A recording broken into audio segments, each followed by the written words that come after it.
maupun di media elektronik dan media sosial. Jadi dari media cetak, media elektronik, dan media sosial. Berita itu apa sih? Apa yang kalian ketahui tentang berita?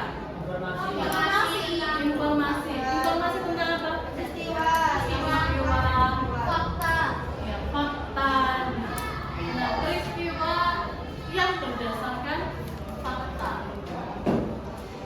Apa itu teks berita? Nah, teks berita adalah teks yang menyampaikan kabar atau informasi mengenai informasi faktual dan aktual kepada masyarakat. Apa bedanya faktual dan aktual? Iya, faktual itu sesuai dengan fakta atau sesuai dengan kejadian yang benar-benar terjadi atau nyata. Sedangkan faktual Baru saja terjadi. Iya, baru saja terjadi atau peristiwa yang up to date, hot news ya, yang sedang trending, yang sedang viral, ya, itu namanya aktual. Jadi berita itu harus faktual dan aktual. Jadi teks berita itu merupakan teks yang berisi segala peristiwa yang terjadi di dunia. Teks berita biasanya disebarkan melalui berbagai media, tadi seperti koran, media sosial, media elektronik, televisi, ataupun radio. Nah, apa ciri-ciri teks berita? Yang pertama adalah objektif dan faktual. Objektif itu artinya berimbang, ya. Tidak boleh ada opini atau pendapat dari penulis. Jadi harus apa adanya. Ya. Kemudian memiliki urutan waktu, alur, dan tempat yang jelas. Kalau berita itu tidak ada waktu kejadian, tempat kejadian, kira-kira bagaimana beritanya?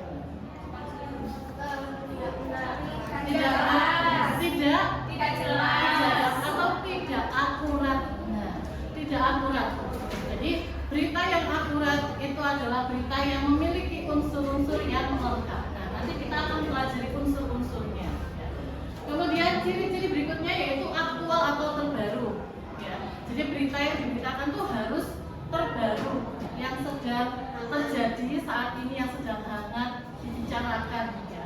Nah, berita apa yang minggu-minggu ini atau hari-hari belakangan ini sedang hangat?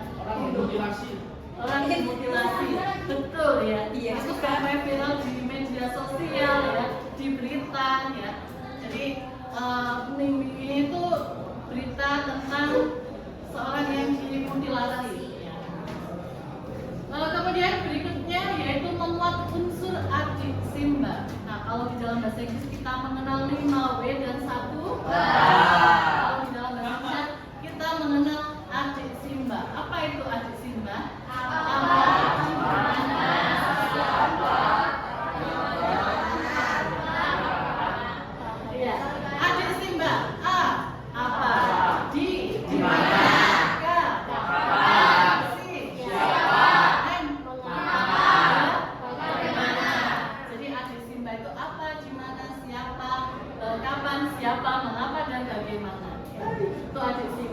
Jadi berita harus memiliki adiksimba. Kalau nggak adiksimba, maka tidak akurat beritanya. Kalau bilang satu saja unsurnya tidak akurat. Misalnya kalau ada berita Presiden Prabowo akan membagikan smart TV. Cuma seperti itu saja, kira-kira kalian percaya atau tidak? Tidak. Tapi kalau Presiden Prabowo akan membagikan smart TV kepada seluruh sekolah di Indonesia tahun 2026. Jelas beritanya? Ya, tahu kapan dibagikan? Oh, tahun 2026. Maka beritanya akan akurat. Berikutnya ciri-cirinya adalah memiliki bahasa yang menarik dan memikat pembaca. Jadi bahasa berita itu harus bisa membuat pembaca tertarik dan penasaran. Seperti kemarin pengalaman Bida itu ketika membaca berita tentang Presiden Prabowo yang akan memberikan bantuan smart TV, itu saya tertarik ya melihat judulnya. Berarti setelah ini sekolah saya akan mendapatkan bantuan smart TV. Jadi saya tertarik untuk membacanya. Saya ketahui bahwa dibagikannya itu tahun 2026. Kemudian setiap sekolah itu mendapatkan satu Smart TV saja. Kenapa? Karena satu Smart TV itu harganya 26 juta. Nah itu saya baca di beritanya seperti itu ya. Jadi dari bahasa itu akan menarik perhatian pembaca. Berikutnya menggunakan kalimat yang singkat, padat, dan jelas ya. Jadi berita itu tidak boleh disampaikan dengan kalimat yang bertele-tele atau jelimet gitu ya istilahnya. Nah, kenapa? Karena berita itu agar mudah dipahami oleh orang yang membaca atau yang mendengar ya, sehingga harus menggunakan bahasa yang singkat, jelas, dan padat. Berita berikutnya struktur berita. Kalau tadi kita sudah mempelajari unsur-unsur berita yang terdiri dari adik simbol, maka struktur berita itu terdiri dari judul berita. Kenapa berita itu harus memiliki judul? Biar menarik, ya betul. Untuk menarik ya, sebagai ciri khas. Tujuan utamanya untuk apa? Kalau ada judul. Iya, agar kita mengetahui berita itu membahas tentang apa, agar kita mengetahui isi berita. Jadi judul itu harus menggambarkan isi berita. Nah, berikutnya teras berita atau disebut dengan lead. Nah, kalau tadi judul berita itu headline, ya. Kalau teras berita itu lead. Nah, teras berita itu merupakan bagian yang sangat penting di dalam berita. Kenapa? Karena teras berita itu berisi saripati atau intinya. Inti berita itu berada di bagian teras berita. Sehingga bagian teras berita itu menjadi bagian berita yang sangat penting. Berikutnya adalah leher berita atau bridge. Nah, jadi leher berita itu merupakan penghubung teras berita dengan tubuh berita. Setelah leher berita itu ada tubuh berita atau body. Nah, body atau tubuh berita itu berisi penjabaran dari teras berita. Kalau teras berita tadi itu intinya, kalau body atau tubuh berita itu penjabarannya. Jadi letak 5W1H itu dijabarkan pada struktur body atau tubuh berita. Dan yang terakhir strukturnya adalah ekor atau kaki berita. Namanya ekor itu berarti penting atau kurang penting. Ekor, kalau tadi itu teras ya, itu merupakan bagian yang sangat penting. Maka ekor berita itu kurang penting. Kenapa dianggap kurang penting? Karena ekor berita itu sebenarnya kesimpulan dari apa yang sudah dijelaskan pada teras, kemudian leher berita dan tubuh berita. Jadi ekor berita atau kaki berita itu menjadi penutup di dalam berita, penutupnya. Ya. Jadi itu kesimpulan yang biasanya berisi kesimpulan dari narasumber. Jadi kalau berita itu kan kita mencari narasumber ya, ada yang diwawancara. Nah, jadi itu kesimpulannya ada di bagian ekor atau kaki berita. Nah, itulah penjelasan mengenai teks berita.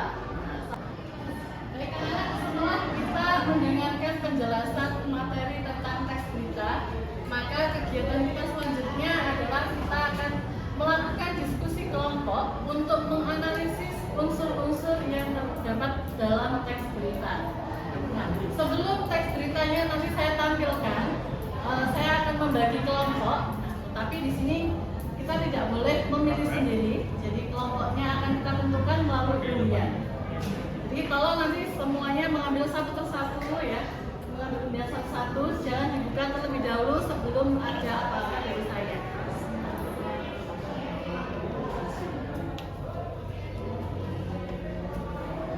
Kalian silakan dibuka bersama-sama undian yang sudah kalian dapatkan.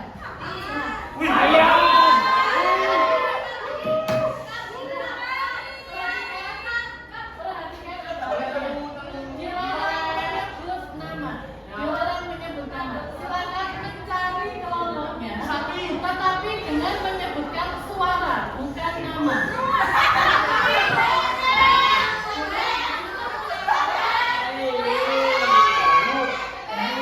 pelaku yang membawa senjata tajam juga menyekap korban saat beraksi. Di bawah ancaman pemotongan perampok bersenjata, pegawai minimarket di Tuban, Jawa Timur ini tidak berdaya saat dikirim ke gudang. Pegawai ini kemudian diikat oleh. Dari pemeriksaan polisi ternyata ada 2 minimarket yang dirampok. Total uang yang dibawa kabur berjumlah 47 juta rupiah, rincian 30 juta rupiah di minimarket Jalan Panglima Sudirman dan 17 juta rupiah di minimarket Jalan R.E. Marta Dinata. Diduga perampok berjumlah 4 orang dengan menggunakan mobil. Baik, setelah kalian mengisi lembar kerja yang berkaitan dengan unsur-unsur teks berita, sekarang saatnya kita mempresentasikan hasil diskusi kalian. Nah, untuk menentukan kelompok yang akan mempresentasikan hasil diskusi, kita akan menggunakan permainan flip bottle. Jadi kelompok yang bisa memainkan flip bottle berhasil, maka ia tidak akan mendapatkan giliran. Bagi yang gagal akan mendapatkan giliran untuk presentasi. Baik, kita mulai dari kelompok bebek. Silakan yang akan mewakili. Baik, sekarang kita dengarkan presentasi dari kelompok bebek tentang unsur-unsur teks berita. Silakan kelompok bebek. Kami dari kelompok bebek mempresentasikan unsur-unsur berita.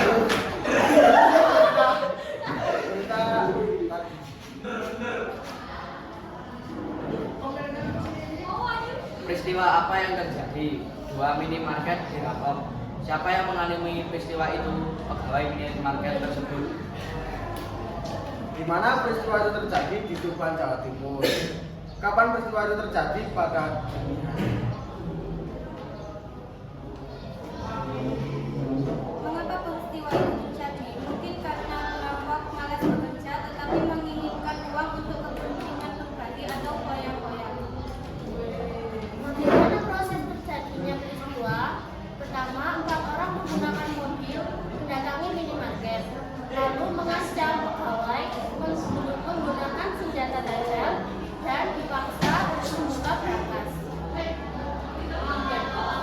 Terima kasih atas presentasi dari kelompok bebek.